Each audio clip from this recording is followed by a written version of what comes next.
want. Okay. Because it's okay. It's legal. You can actually. Yeah. I didn't know that. Yeah. That's good to know. So I finally get the privilege of sitting with my last granddaughter, because we've had Alana and then Kendra, but you're actually the first granddaughter of all 6 of my granddaughters. I am. You are the oldest. Wear that proudly. Miss Caitlyn, Eliana, Nicola. In fact, I remember you hated this. Whenever you would get really upset when I'd first come out and you were in your car seat and we were driving and you'd start crying or whatever, your mom and I would start singing Caitlyn, Eliana, Nicolette. I still remember that song. Yes. And you would get so upset. Stop singing that. I would. But it would actually calm you down. No, I don't remember hating it. No, I'm sorry. I don't remember. No. You don't have to apologize. I just thought it was funny. You absolutely are the bright grandchild. I was there when you first came into the world, and I can remember it as if it was yesterday. You looked around and your eyes were so wide, and it actually described how you are to this day. You're just so, you take everything in. You're wide-eyed. And Sarah, I remember Mom being scared of that, actually. She's told me about this. I didn't cry. Nope. And it scared her, so they made me cry. Yep, they had to. I believe they pinched you or they something did, yes. to make you cry, because you were just taking it all in. It was, it was like, yeah, it was like otherworldly. It was pretty awesome. Oh man, it was pretty awesome. And so you are actually the manager of the coffee shop. I am, yes. I don't think anybody knew that, or did they? So probably at first, because I was both the manager and the only employee, really. But then Alana started working at the cafe more often, so I was not there around. I'm not around as much anymore, but I do still manage it loosely. Alana does a lot of the heavy lifting now. But that's the beauty of being a manager. You make them do all the little work, right? Yes, and I can threaten to fire her every time she makes me mad. There you go. So, I would never. So tell me a little bit about your creativity. I remember, oh my gosh, you must have been 7 or 8 when you first wrote a story. Do you still have that story? I can't say I remember that. You don't even remember it? No, what was it? Do you remember? It was, you had a plot line and everything. You had multiple chapters. Was it the long journal that I had? I had a whole journal dedicated to that. I think I know what you're talking about. It's somewhere in the house. Okay. I cannot find it. I loosely remember the plot of it, but okay. I don't really. So, but you went from writing to drawing. Can you share with us a little bit of your drawing? I can. I wouldn't necessarily say I went from writing to drawing. I actually, when I wrote that story, I was still very much like illustrating. Okay. This was, I would say probably like, I've been drawing since I was like 5. I feel like it's been almost like 16 years. I would say of straight drawing. Wow. Like pretty much nothing else. Well, don't you have a YouTube channel? I did. I don't anymore. Oh, you don't? Okay. Yeah, I do not anymore. And I don't look at it. That stuff is old. I'm not proud of it anymore. But that is it's just older art stuff. I'm more proud of the stuff that I do currently, I guess. Show us a little bit of your artwork. I'm very big video game fan. There's a few video games that I really like in particular. I like drawing like certain art of certain characters. Can you hold that up to where I'm not sure if they can see it or not? Okay. I don't know. Maybe right here. That's some of it. Okay. I'm a very big fan of drawing certain characters that I really like from those video games. But then I draw a lot of my original stuff. Pretty much everything on this page except for the guy in the center is all my characters. Wow. And yeah. And you just recently, we should have brought it. You just recently released your first published book. I did illustrate a book. What's the name of the book? Natty the Not So Witchy Witch. And then that is on, can you get that online? Yeah, on Amazon. On Amazon, okay. And you were hired to do this. I was. And What was that experience like as you were doing this? It was great, actually. It was very fun. Okay. I felt like I was getting to use the stuff that I like to do for like someone who wanted it, which was pretty fun. And I got to design Natty, actually. Like, I got to design the characters as well. Nice. It was a lot of communication. I'd be talking to her like back and forth, like, is this okay? Do you want me to make some changes here? She'd be like, yeah, just like tweak this a little bit. I'd go back, change it, send it back to her. So it was a lot of conversing before I even did any illustrating at all. So it's a lot of work. And there was one particular moment where I'd fallen behind a little bit. I'd been working at Great Wolf Lodge so much that I just transitioned to full time. So I barely had any time to do it. And so one night I was like, all right, this has been stressing me out that I haven't had any time to do this, so I'm just gonna do it all right now. I ended up finishing, I had like 10 pages left to do. I ended up finishing all of them.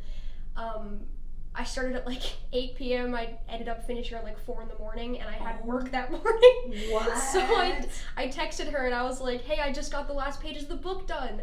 And I was like, I'm so sorry it took so long.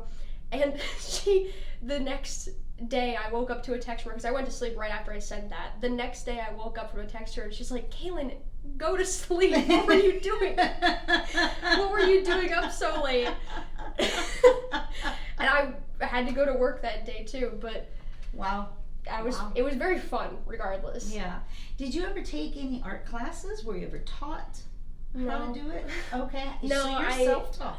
I am. I do take a lot of, so back when I was younger, maybe like 12 onward, I would watch a lot of videos of people that were like, like they're like speed paints, where it's just a video like sped up of them making their stuff, and usually it'd be like them talking over it, like how they did this, how they designed this character, and I would take a lot of that, because I just liked watching those videos, but I would take a lot of that in subconsciously. I think that's how I taught myself loosely. More skills, I guess. Yeah. But starting from like age like 5, I just started myself. I didn't really. What was the thing that sparked you to start drawing? You know what? I wish I knew. You don't. Okay. I don't though. Okay. But it's so weird, because I feel like drawing is like my biggest thing about me ever, that I can't fathom not having it at all. Okay. So I don't even know like what started it. It's just been with me my entire life. That's like the center. So when you sit and talk to somebody, do you doodle? Do you just, like, if you have pen and paper, did you do that in school? Oh yeah. No, my teachers didn't like that at all. I did though. It was, you know what? I had one teacher, my math teacher, Miss Ryan. She was the best. She was the only teacher that would like let me draw when she was doing her lessons and everything. And oh my gosh, every paper in every class that I ever handed in always had like the borders were just filled with doodles and stuff.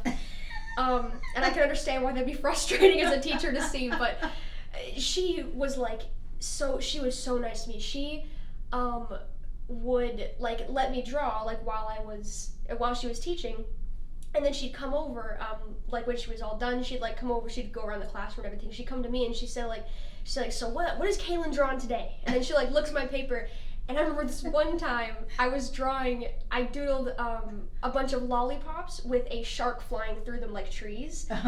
And she came by and she was like, so what's this? Are those lollipops? And I was like, yeah. She's like, what made you think of that? I'm like, I don't know. And she's great. She was like, oh, that's really cool.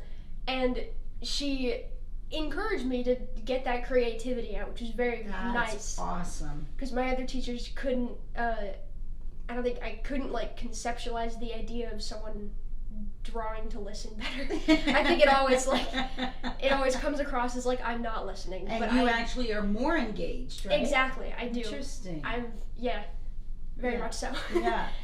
Yeah, I've noticed that, because you'll be sitting in the, there's stuff going on around at the house, and you'll just be sitting there, but you're probably paying just more attention to what's going on around you. Actually, yeah. Than what you're drawing, so that's really cool. That's a gift. Thank you. There's been a few times where I've done stuff like that. I'll be drawing, and I'll kind of just like, I'll be tuning into the conversations that'll happen around me, and then I'll like blink and there's a drawing on my page. I'm like, when did I do that? I was listening to stuff happening around me. I didn't even notice. Awesome. So you just graduated last year. I did.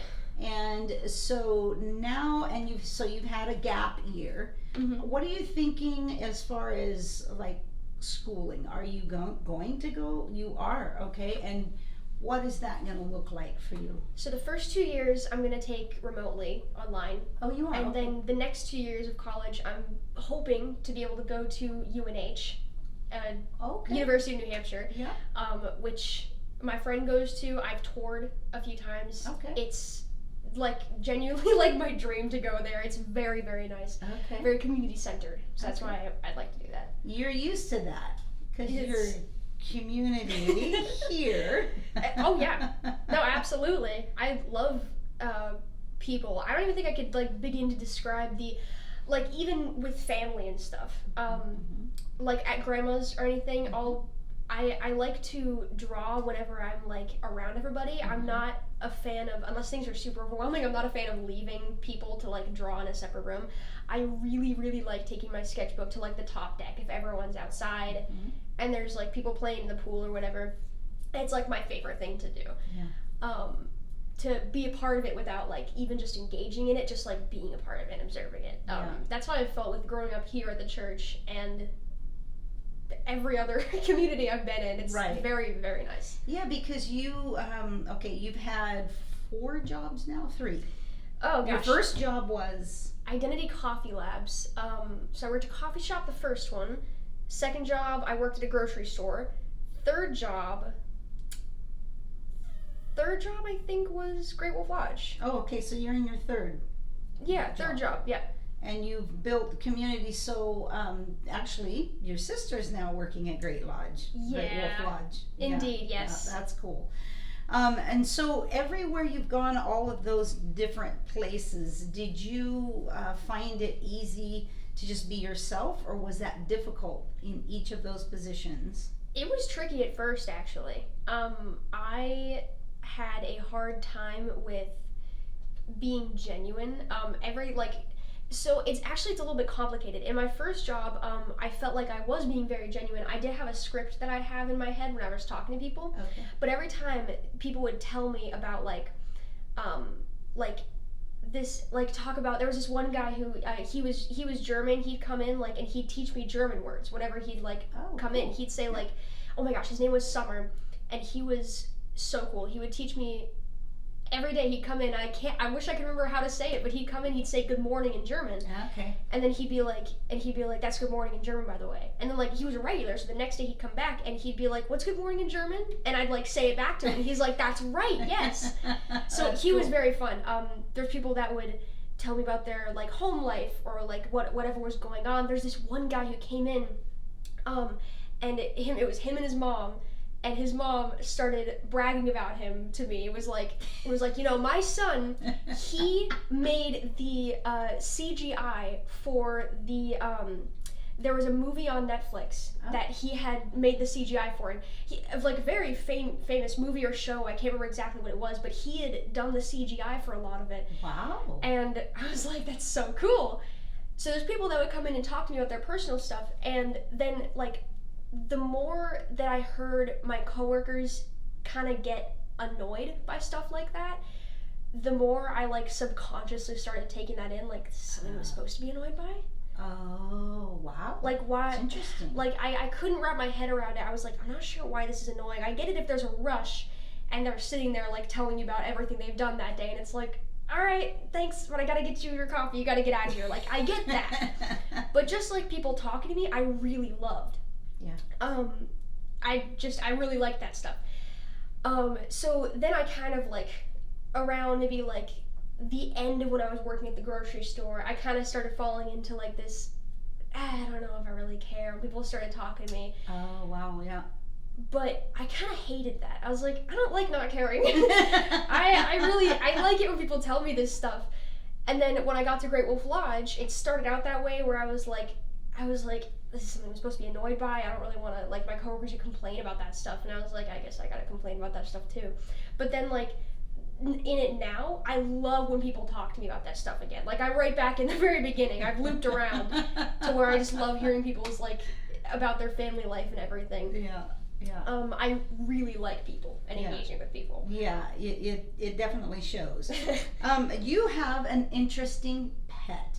So before I say what and who, I gotta say that when I first heard you wanted this pet, I was a little surprised because of this pet. And we'll find out here in a second what this pet. You love animals. I do. And so tell us a little bit about your favorite current animal. So my favorite current animal is dogs. I really like dogs. Okay, so that's not the weird one, though. No, my room is dog themed. I'm sure you've seen it. I collect dog, like, stuffed animals and stuff. It is, and you do. You have a favorite animal, but you host one that isn't a dog. Yes. What animal is that? A rabbit. A rabbit! A Netherland dwarf rabbit. A Netherland dwarf rabbit. Yes. And what is this dwarf rabbit's name? Kiwi. Kiwi. So she has this beautiful little rabbit, and she has built a little home for this Kiwi, which I find fascinating. Why would you choose a rabbit to have as a personal? Because you love all animals. I do. Obviously dogs. Yes. You love cats. But why a rabbit? So I really like, I like the idea of having a small animal, like, rather than, like, a main one, like a dog or a cat. I liked having, maybe something that would stay in my room all the time. Okay. But, like, have the entire room to herself, you know, like, jumping around and everything. I liked the idea of that. Having a creature that I could take care of by myself, you know, she'd stay in my room, like, just something small like that. And rabbit was just, like, the way that it all fell into place. I was originally thinking some kind of, like, a kitten at first. Yeah. But then I talked to Mom, and she was like, you know, my friend her daughter is selling rabbits right now. And I was like, I would love to have a rabbit. So then I thought about it more, and then that's the way it happened. Yeah, yeah. So, well, the rabbit got sick last summer, I think. Yeah. It was more of a suspicion of being sick. Bunnies can go into something called GI stasis, which stands for gastrointestinal stasis. Bunnies can't vomit, they can't excrete waste the other way that we can, which is how you get rid of any blockage in your system. Which means that if any, like, amount of food gets, like, stuck in their system, or their digestive system starts to slow down, then things get stuck in it, and then they can't do anything about it, which means that, you know, food builds up, it gets really painful for them, and then they can die in the next 24 hours if it's not treated. Bunnies are very fragile. Yeah. So, yeah. But the way that she handled it, and the way that you took care of Kiwi, and the way that it all played out, I was very impressed with how you went through that and managed it and nursed her back to health. So she's completely fine, and she didn't die within 24 hours. But just how you walked through that whole scenario of her getting sick. And so the way that you care even for Cooper, the dog, which Cooper can be pretty loud sometimes, but just the way that you are drawn to him is interesting, because when you were little, you were afraid of dogs. What happened to switch that around to where you absolutely love dogs now? You know what? I don't fully know, but I think it was getting a dog for the family, which would be Hunter. Okay. And then just growing up with him, I just not afraid of dogs anymore.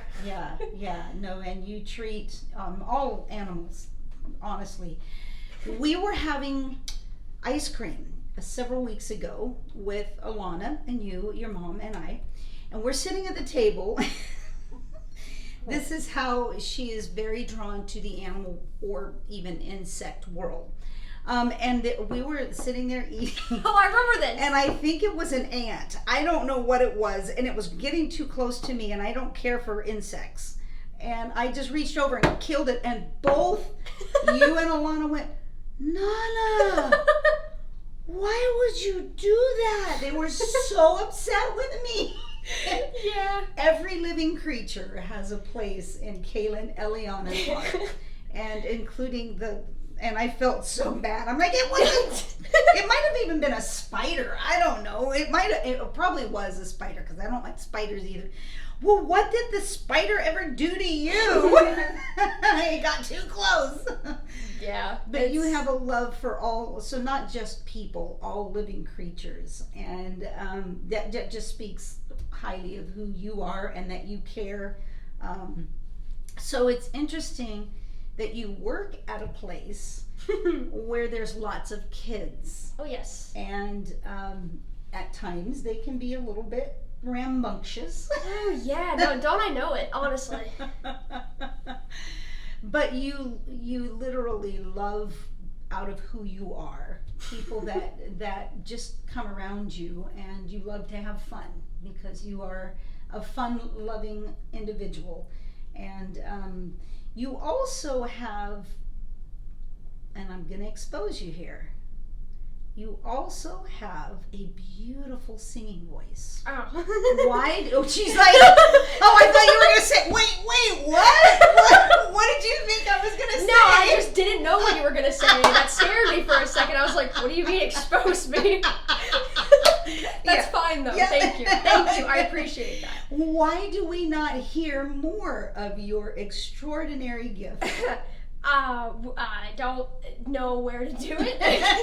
It's fun to do. I usually just do it in my car, but it's also never been like a big hobby of mine. I think musical family. We literally grow up. Everyone in my family does music to an extent. Alana does bass. Kendra has amazing singing voice. She plays like piano. She does like music stuff in the basement setup that we have. She also plays the drums a little bit.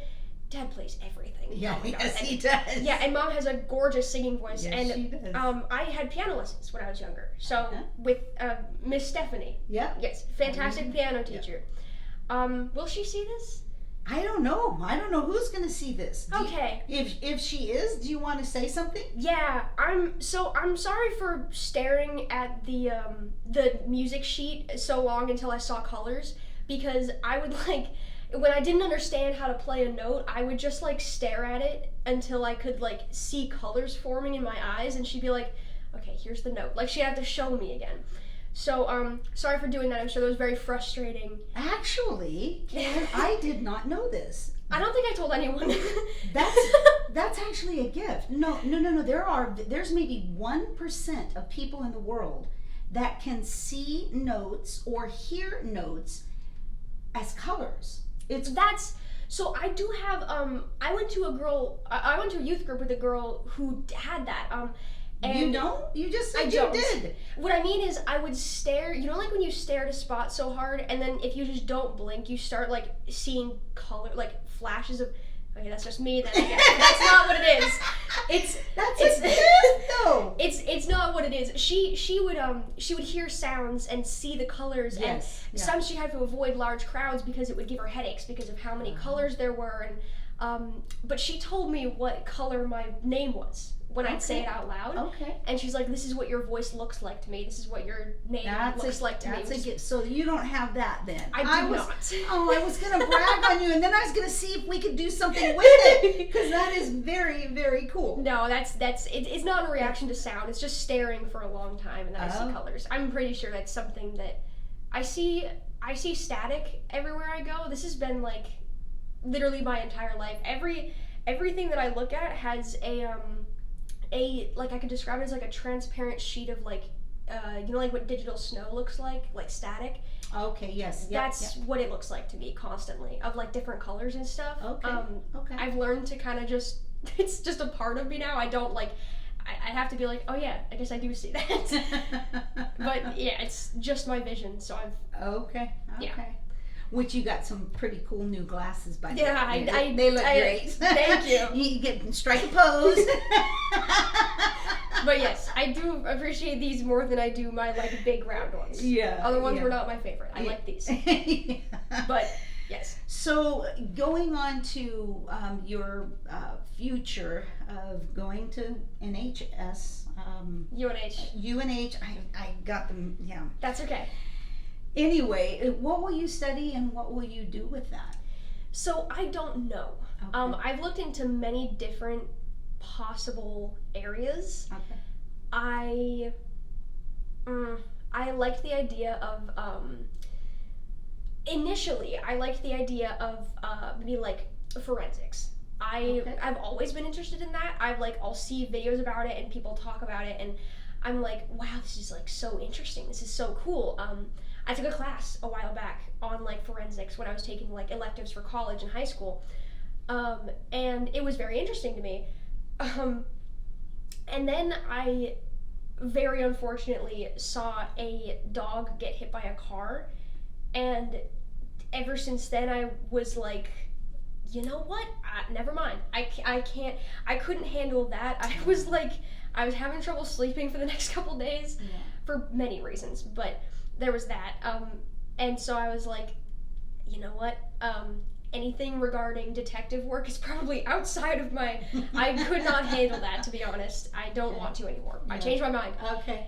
So there was that. And then I was thinking about criminal psychology. Now my friend does psychology, and this one I'm a little bit more like lenient to because I do like the idea a lot more. It's not exactly hands-on like forensics is, but you do get to, these are like interview like criminals and stuff like that. This is very, it's like more, but it's more focused on like the mental health aspect, trying to see what caused them to do this, you know, what causes most people to do this specific action. So that one seems more interesting to me, and that might be what I do in the future, but it might not be. I'm still thinking about it, so okay, that's what I've got. What would you say to younger people that are looking, they don't know what they want to do from high school, because obviously school's going to start here pretty soon. This is the first part of August.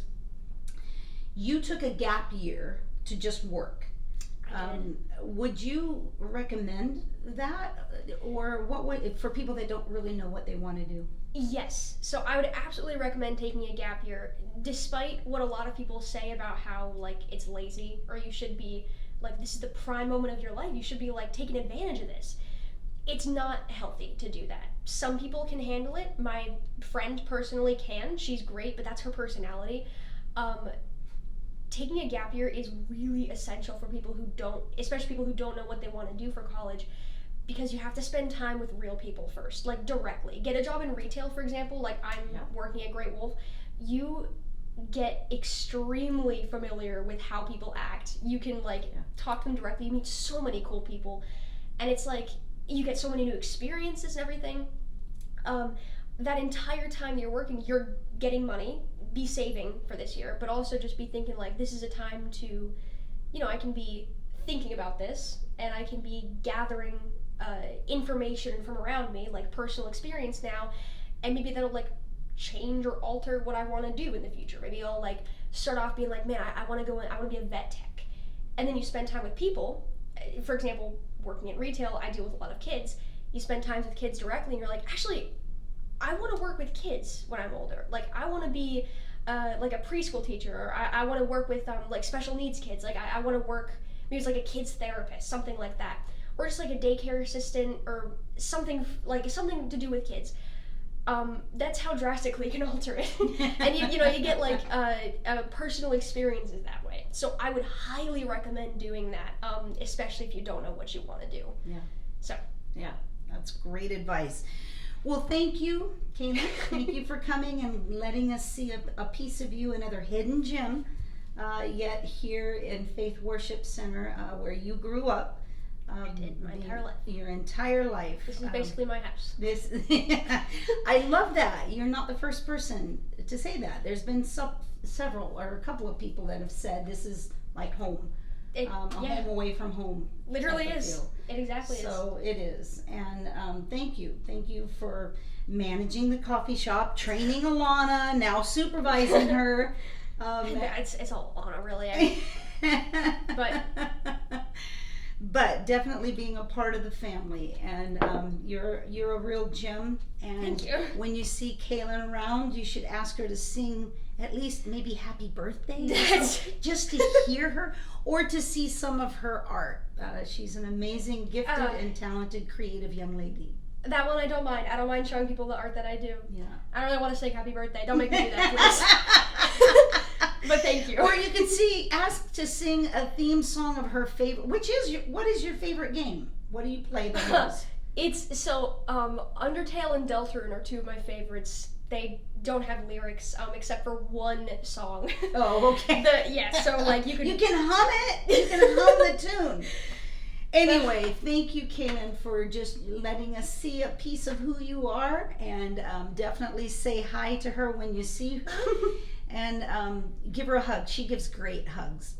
Just saying. Thank you. Thank you for joining us on this episode of Hidden Gems. Thank you, Caitlyn, for joining us as well, and we'll see you next time. Have a great week. Bye.